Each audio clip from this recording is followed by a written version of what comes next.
لو أنزلنا هذا القرآن على جبل لرأيته خاشعا متصدعا من خشية الله وتلك الأمثال نضربها للناس لعلهم يتفكرون. الحمد لله والصلاة والسلام على رسول الله وعلى آله وصحبه ومن والاه. السلام عليكم ورحمة الله. برزان خوشحال لواني 175 لواني كاين تفسير القرآن بيروز بين وخدمتان ومن بس رزامندي خواي قوري وهي ودان عزيز سودي لور بقرن. أعوذ بالله من الشيطان الرجيم. بسم الله الرحمن الرحيم. والذين يتوفون منكم ويذرون أزواجا يتربصن بأنفسهن 4 أشهر و10 فإذا بلغن أجلهن فلا جناح عليكم فيما فعلن في أنفسهن بالمعروف والله بما تعملون خبير. بەڵێ خۆشەویستان لێردا باس لە حکمی حاڵەتێکی کە دەکاتن ئەوش ئەوەیە خی گەورە سوبحانە وتعالە باس لەو ئافرەتانە دەکات کەوا پیاوەکانیان دەمری.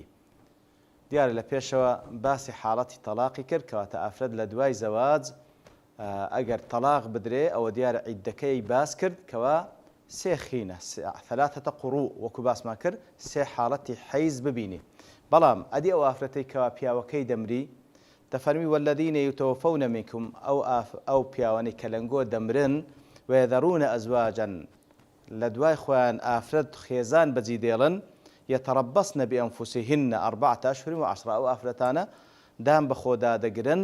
4 مانگ و 10 ڕۆژ. فإذا بلغن أجلهن كاتكوا جيشنا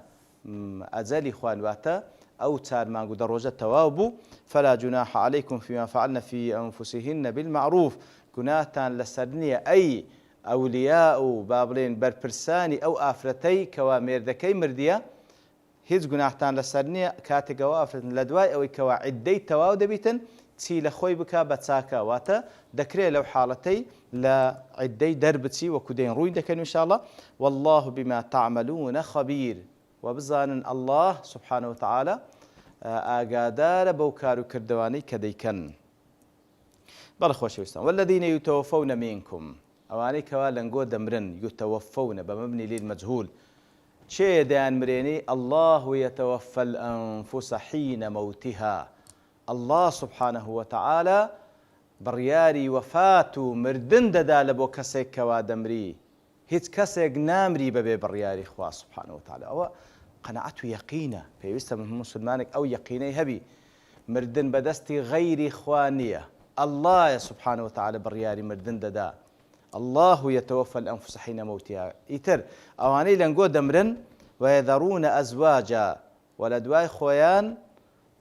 خێزان بەجی دێڵن زەوج بەجی دێڵن ويذرون أزواجا حکمی ئەو ئافرەتان چییە؟ يتربصن بأنفسهن 4 أشهر و10 يتربصن بأنفسهن يتربصن بأنفسهن دیارە خی گەورە سبحانه وتعالى کاتێککە دەفەرمی ئەو ئافرەتانە پێویستە دان بە خۆدا بگرن هەتا 4 مانگ و 10 ڕۆژ دان بە خۆدا بگرن هەتا 4 مانگ و 10 ڕۆژ. ئەو حکمەش وەکو زانان دەفەرمون يشمل الزوجات المدخول بهن وغير المدخول بالإجماع. واتە ئەو حکمە لە بۆ ئافرەتانەی کەوا پیاوەکەی گواستیتیەوە لە دوای ئەو گواستنەوەی ئەوجە ساڵێک ڕۆژێک چەند لەگەڵی ژیای پاشان وفاتی کردی ئەو ئافرەتە عیدەکەی ئەوەی لە دوای وفاتی پیاوەکەی 4 مانگ و 10 ڕۆژ لە عیدەدا بینابی لە بۆی مێرد بکاتەوە. و ئەوەی کەوا غەیر المەدخول واتە ئافرەتێک کەمارە کرایە ئافرەتێک کەمارە کرایە بەڵام نەگواسترایتەوە عینی بە هەمان شێوە ئەویش پێویستە 4 مانگ و 10 ڕۆژان دابنیشی و نابی مێرد بکاتەوە. ولا يخرج من ذلك إلا المتوفى عنها زوجها وهي حامل. ئەو 4 مانگ و 10 ڕۆژە بۆ ئافرەتەی کۆ گواسترایتەوە لەوەی کە نەش گواسترایتەوە هەر 4 مانگ و 10 ڕۆژ دەبی دابنیشی. بەڵام ئەو ئافرەتەی کەوا مێردی دەمری لە کاتێکدا بەخۆی حەملی هەیە عیدەی وی 4 مانگ و 10 ڕۆژ نییە لەوانەیە زیاتر بیان کەمتری چەندە عدتها بوضع الحمل وأولاة الأحمال أجلهن أن يضعن حملهن. كواتا ئافرەتێک کەوا دەمری يعني ئەفوان پیاوێکەوە دەمری خێزانەکەی حەملی هەیە عیددەی ئەو ئافرەتەی بوەضع الحەملە بۆی کەوە حەملەکەی دابنێ ئەوجا ئەگەر لە سەرەتای حەملەکەی بی واتە 9 مانگان دەبی لە عیددە دابی ئەگەر لە نهایەتی حەملەکەی داوی چەند ڕۆژی منداڵەکەی دابنێ و عیددەی تەواو دەبی سوبحان الله کەواتە لەو حاڵتەی بەس ئیستثنا هەیە بەڵگەشت لەسەر ئەوەی کەوە ئەو ئافرەتەی هێشتا نەشگواسترایتەوە مادام مارە کرا لە پیاوێ کاتێکە و پیاوە مر عیندە بچار مانگ و 10 ڕۆژ دابنیشی ئەو حەدیثەیەکەوە ئیمام ترمذی و نەسائی و هەروە ئەبوو داود و ئیمام محەممەد ڕواتیان کرد لە عەبدوڵڵای کوڕ عوتبەی کوڕی مەسعود دفرمي أتي عبد الله بن مسعود رضي الله عنه فسئل عن رجل تزوج امرأة ولم يكن سمى لها صداقا فمات قبل أن يدخل بها عبد الله كريم مسعود هاتنا لا طبعا لدواي بيغمبر صلى الله عليه وسلم كوفاتي كريم صلى الله عليه وسلم هاتنا لا عبد الله كريم مسعود برسياريان ليكر درباري آفرتك كسيق ماري كرديا هشتا ماريش تحديد نكرا يعني مقداري مارية كبلان مارش كرايا مارە کرایە بەڵام مقداری مارێکەش تهدید نەکرایە و هەروەها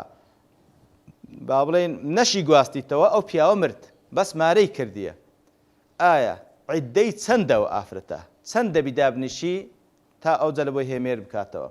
فقال عبد الله ما سئلت منذ فارقت رسول الله صلى الله عليه وسلم أشد علي من هذه تفرمي عبد الله كريم مسعود والله هتاكو استا لدواي وفات في صلى الله برسياري وام لي نكرا او حالته قد بسرم دانهاتي وبرسياري وام لي نكرا برسياري شوا لوي زحمه تربي براستي نايزان فاتو غيري برون لا غيري انت مشاي تواضع الصحابه بك اخوان اللي راضي به بي عيبنيه كبرسياريك صعوبتش تدابيني يقيني تدانيه جواب نداته زوري في اعتياد فاتو غيري برون لا غيري خب برام ڕاستی ئەوەش جورئەتێکی ئیمانی دەوێت کەسانێک هەیە پێی عیبە بڵێ نازانبی تر شتێکی بە کەیف خۆی دەڵێ بەڕاستی ئەوە خەتەرە دەڵێ فەئتوا غەیری وتی بڕۆنە لای غەیری من فاختلفوا إليه فيها شهرا لا يفتيهم فيها شيئا یەک مانگ هاتن ڕجایان لێ کرد کاکە ئەو پرسیارەمان هەیە هیچ فتوای لە بۆیان نەدا ثم قالوا له في آخر ذلك لە آخری ئەو مانگە پێیان گۆ من نسأل إن لم نسألك من نسأل إن لم نسألك باش برسالة شبكنا برسالة كين وأنت من جلة أصحاب محمد صلى الله عليه وسلم بهذا البلد ولا نجد غيرك باشا برسالة شبكنا برسالة كين أتولى قورة بياوان ياوران صحابي بيغمبري صلى الله عليه وسلم لغير تشبين ولا برسالة بكين أو زاقوتي سأقول فيها بجهد رأيي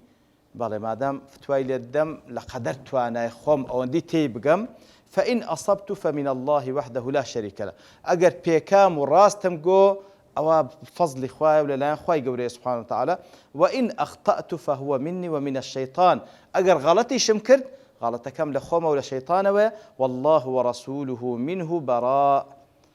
خواو بيغمبري خوا برين لو غلطي أمن ديكم سبحان الله أرى أن لها مثل صداق نسائها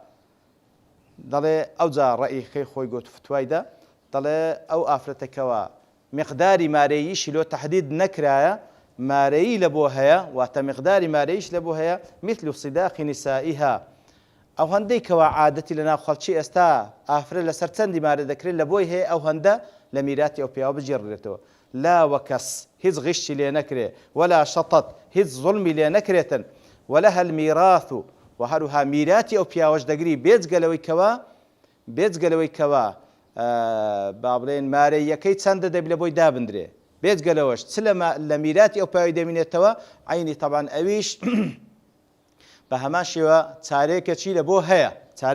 ميرات شوا دقري وعليها العدة 4 أشهر و10 وهروها بيوست عدشي لبجيري بوي كواتان ما نقول دروجان دابنشي ميرد نكاتوا قال وذلك بسمع أناس من أشجع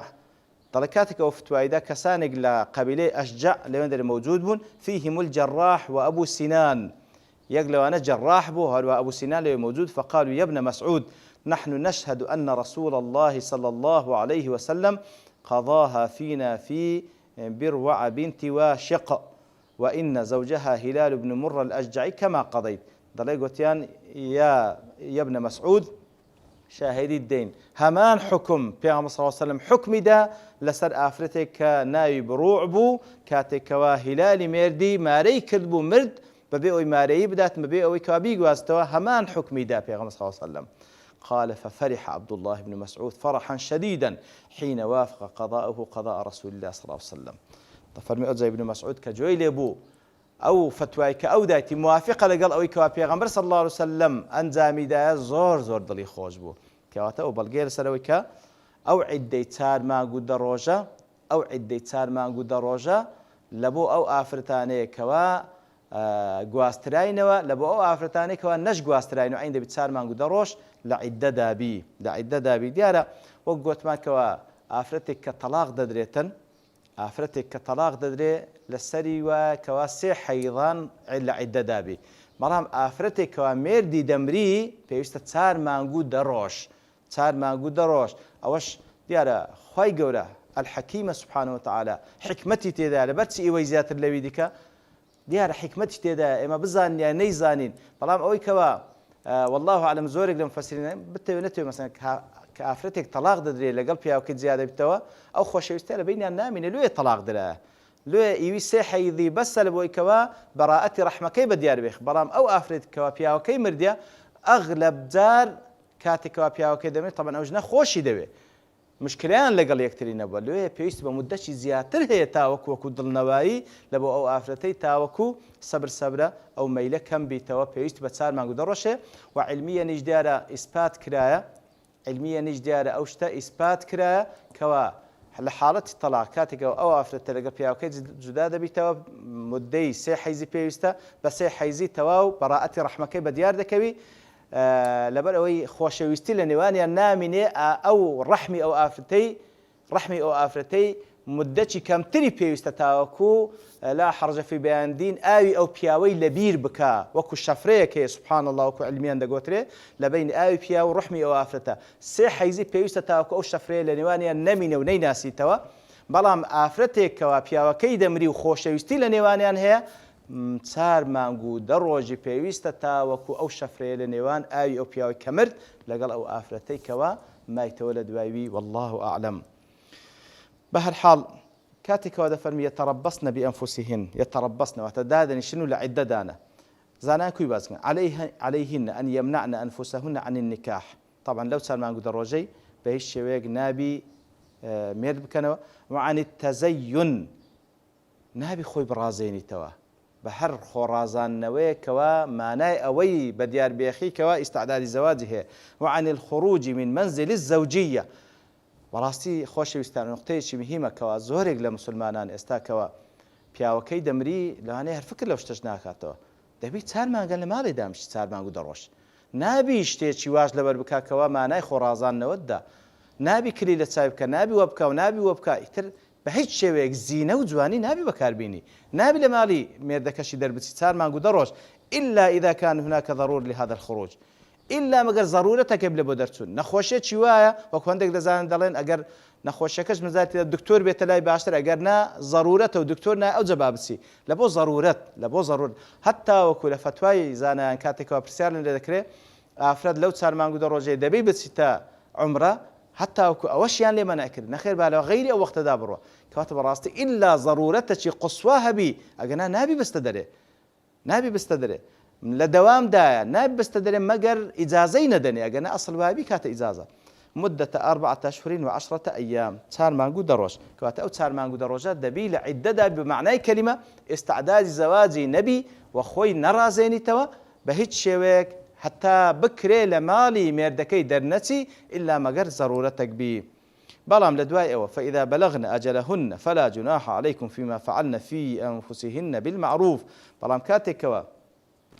ئەو 4 مانگ و 10 ڕۆژە خلاص بوو فلا جناح عليكم لێردا خطابەکە لە بۆ ئەو کەسەیەکەوە وەلی ئەمری ئەو ئافرەتەیەکەوە پیاوەکەی مردیە مەسەلەن ئەو ئافرەتە پیاوەکەی مردیە لە لای بابلێن لە دوای مێردەکە ئێستا بابی هەیە کەفالەتی دەکاتن ئەو وەلی ئەمریتی یاخود برایەکی گەورەی هەیە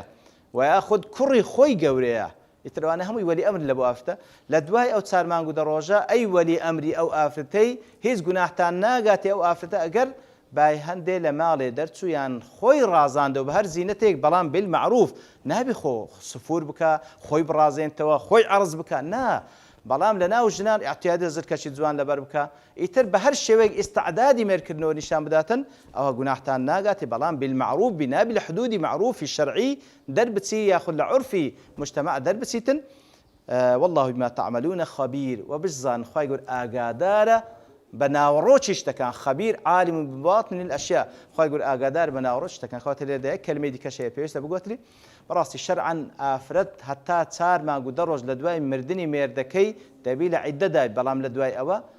زۆر احتیادێکە مێرد بکاتەوە یان لە ناومە لۆ بووی تەعیبێک ئەگەر ئافرەت مێرد بکاتەوە حەقی خۆیتی زۆر احتیادیە زۆر طەبیعیە کە مێرد بکاتەوە هیچ ئیشکالێکی لەسەر نییە هیچ عیبەیەک نییە شتێک کە خوا حەلالی کردبی لە بۆ هیچ کەسێک نییە دەرگای لێ بگری ئیتر ئەوەش حکمی خۆیان بەرامبەر بە